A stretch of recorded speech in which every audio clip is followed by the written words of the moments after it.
is a very special place for me because I knew Maggie personally. She was one of my mentors. And she used to call me up every morning at about 6:30 and she'd say, Angelique, what are you doing today? And I used to have to tell Maggie every day what I was going to do in regards to the world of golf. And so she kind of kept me, you know, and when I was an LPGA member, she's like, Angelique, you have to be an LPGA member and be at Maggie's of Chester, Washington.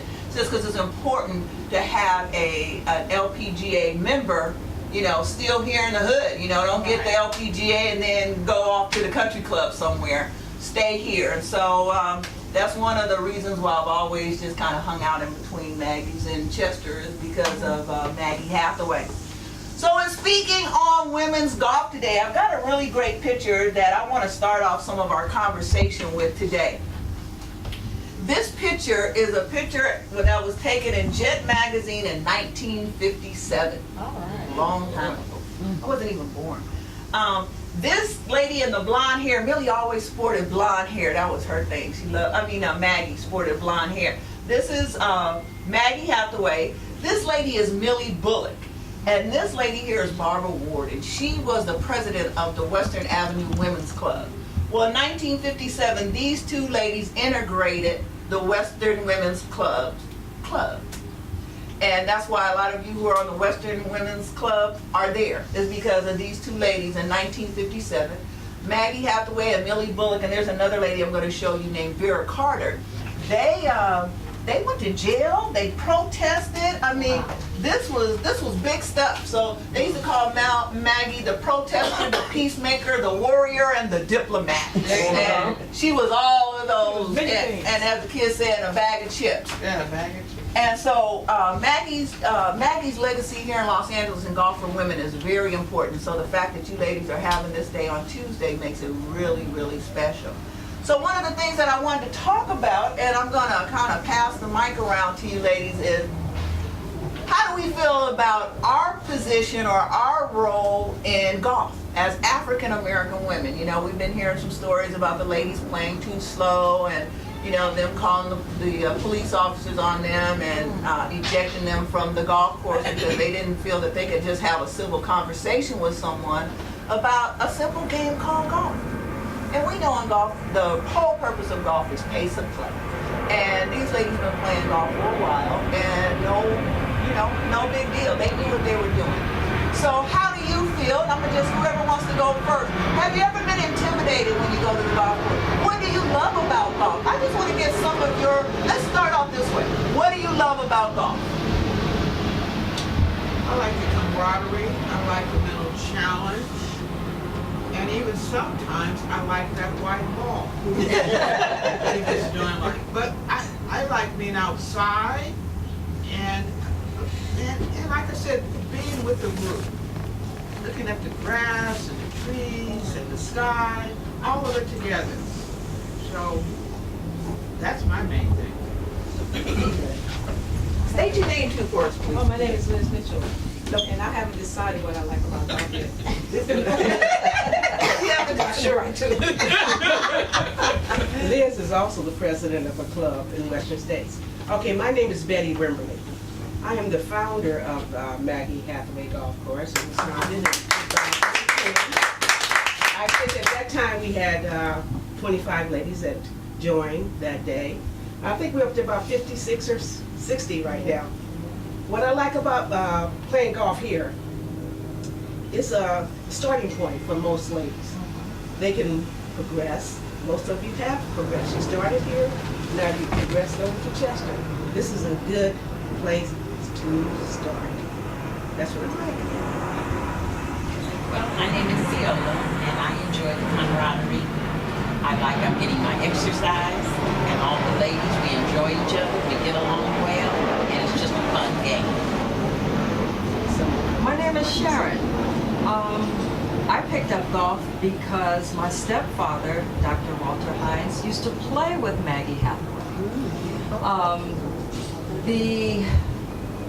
I have noticed on the golf courses, the larger courses, that we still, every now and then, do find that the marshals will come by and say, pick up the pace of play, but they only stop and talk to the women. They don't say anything to the guys as much as they do to the women.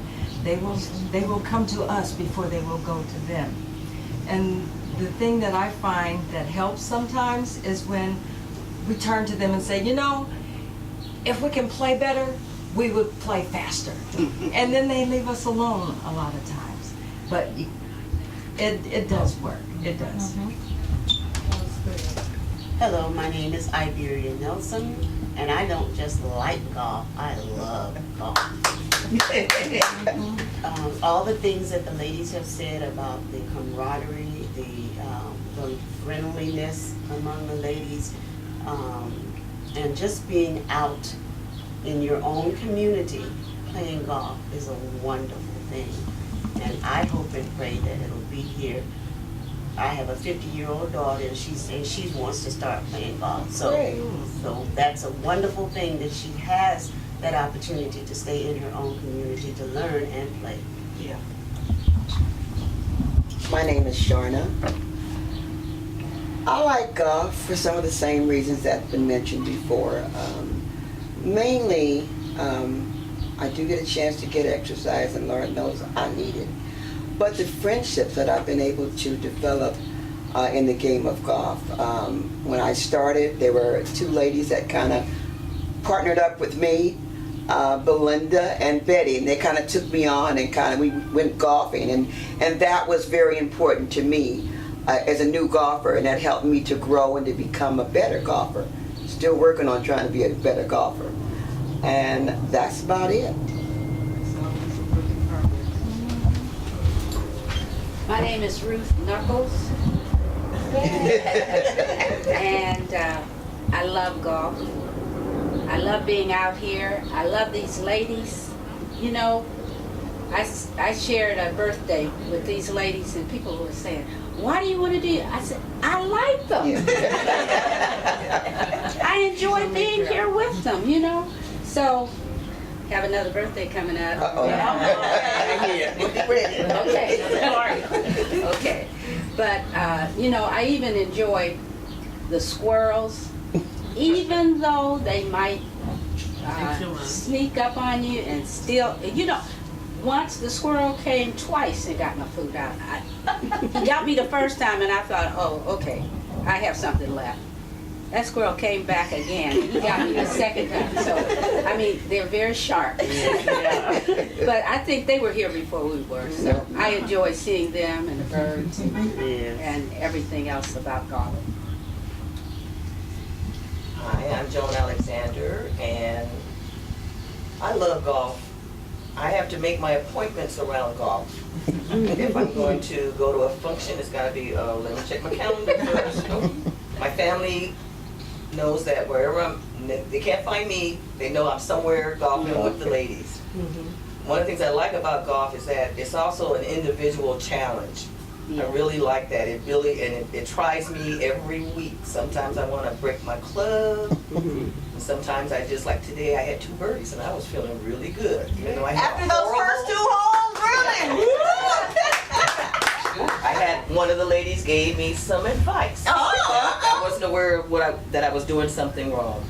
But one of the other things I like is that when the clubs go out to other locations to golf, we've had numerous times where some of the marshals, especially if they were African American, they will come up to us and get so excited seeing all these black women golfing. Like they've never seen that many together at one time. So we, in our own way, we're kind of like ambassadors wherever we go. We're ambassadors to the world, to LA for sure, but to other places that we play, that there are a lot of black women that golf and like golfing. I know for me, in my family, I'm the first one that's a golfer. But I'm convincing a lot more behind me to possibly take up the game. So I'm hoping that there'll be a lot of us for a long time to come playing. Hi, I'm Verna Stroud, and I like golf because it's one of the things that I can do. I was terrible at volleyball, couldn't play tennis. Golf is slow enough, pace is great, and you can go to a park every day when you play golf. It's always nice, nature, and you have to play with somebody most of the time so you can make friends. And even though you're playing in a group, you're still an individual because you're only competing against yourself. And it's a great game. Lots of friendships. I guess you say the best for last. Yes. Oh, yes. I love golf. Not only do I love golf, love watching golf. I love every aspect of this game. It teaches you discipline. It teaches you to have certain respect for others on the playing field. I love all of the positions of golf. I want to learn so much about this game so that I can continue to work in certain positions. So this game has changed me a lot.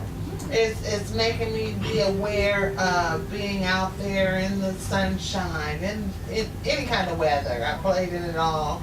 And just to be able to enjoy everyone, all my sisters here, and just to continue to live a healthy life on the golf course. Yes.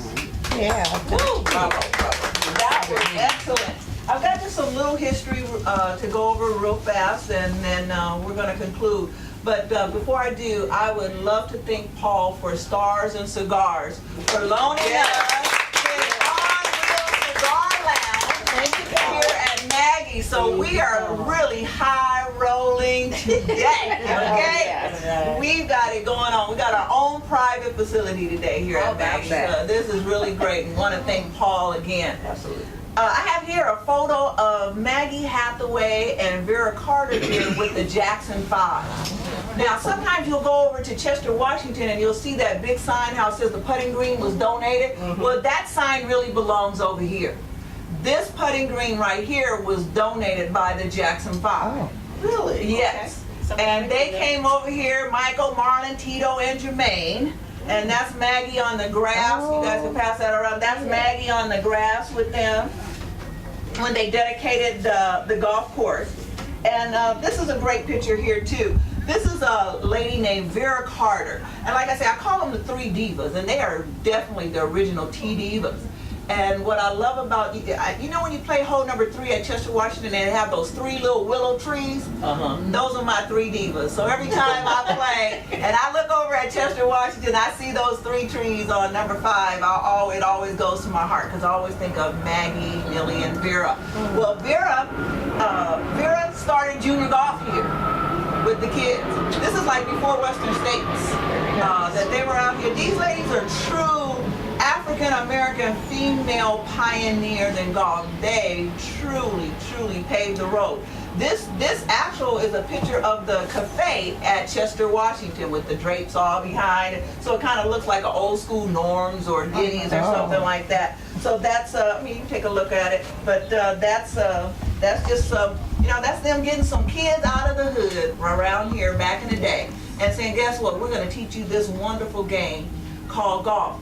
And that's why, you know, golf to me is really, really, it changed my life. You know, you hear people all the time, change my life. Well, I was a real slickster back in the day. So golf helped me a lot. And I've always wanted to, and I'm going to say this really fast, I always wanted to play golf when I was a little girl. Because you know how your mother would do your hair? Well, my mother never did my hair. She always would send me to the beauty shop. And so it was this lady named Millie Bullock who owned the beauty shop where me, my mother, and my grandmother, all 3 generations, we would go and get our hair done. And Millie had her booth because she owned the shop. And she would have all these trophies. And she would be talking about how she played with Joe Louis and Billy Eckstein and Jackie Robinson and all these famous people that she would come and play with. And she was kicking butt because back in the day, back in the day, Millie was shooting 75s. So Millie was like the bomb lady. And she had a big old stance over that driver, and she could kill it on number 8. She could get to the 100-yard mark on number 8 with no problem. And she was 65 then. So that's what really kind of got me interested. Other than Bob Hope and what's his friend? No, Bob Hope and no, the other one. But anyway, Bing Crosby.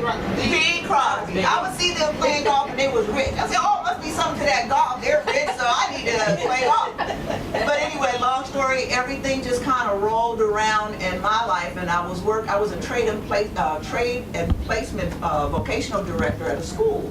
So the students would come to me, I showed them how to interview for jobs, fill out the application. Back in the day, we filled out an application. Well, my boss was this guy named Art Dansby. And I was his placement director, and in my office I had a putting rug. You used to see that putting rug? The Art Dansby. The Art Dansby. Okay. And he used to see that putting rug in my office because I only used it to eliminate stress, right? So one day he was going to go take a golf lesson over at Westchester with Freddie Carter, who used to do bootleg lessons over at Westchester at night. So Mr. Dansby, I was in my office, Mr. Dansby said, "Do you play golf?" I said, "No, not really." I said, "But I've been dabbing at it a little bit." I said, "But I've been putting for about 5 years." He was like, "You've been putting 5 years? You never?" I said, "No." So anyway, he texts me. We go to over to Westchester's at night. Go in the air. I'm like, "Oh yeah, I'm loving this." So we would go every night, play golf, play golf. So about 3 months later, I go into Mr. Dansby's office. I said, "Mr. Dansby, I'm going to quit." He's like, "You gonna quit?" I was like, "Yeah." He said, "And do what?" I said, "I'm gonna be a professional golfer." He laughed me out the door. He said, "Nobody starts a golf career at 27. He said, "Most people in a golf career, their families have brought them up." He said, "I tell you what I'll do." He said, "You're the best placement director I've ever had." He said, "You give it 6 months. If it don't work out, my door is always open. You can come back and get this job back."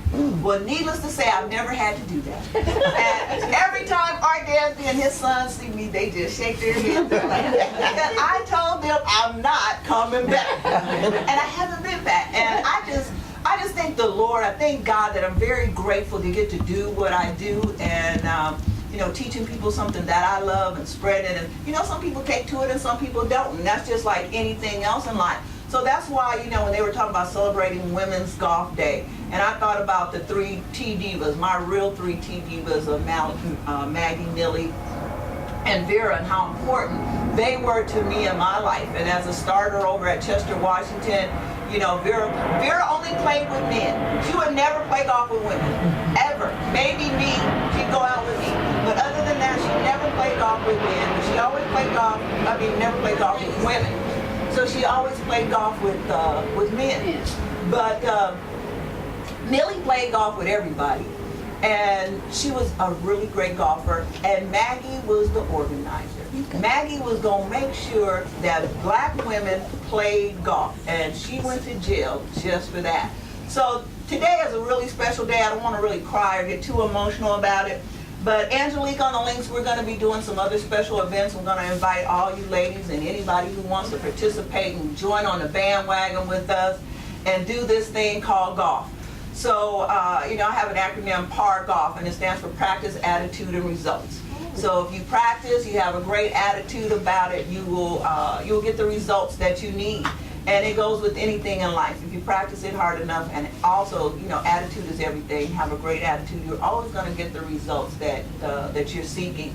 So I'm very privileged and I'm very honored to have you women come and share your day and your time with me today. You don't know how proud I am of all of you to stick with this every Tuesday. Oh, I want to say this. This is not just Women's Day in golf for these ladies. They play golf every Tuesday morning at 8:30 here at Maggie Hathaway. So golf here is a way of life and not just something they're doing because today is Women's Day in golf. Right. So I appreciate you letting me share this day with you. And I want to end this conversation with singing "We Are Family" because I got all my sisters with me. You got the little bouncing ball that has a word? No.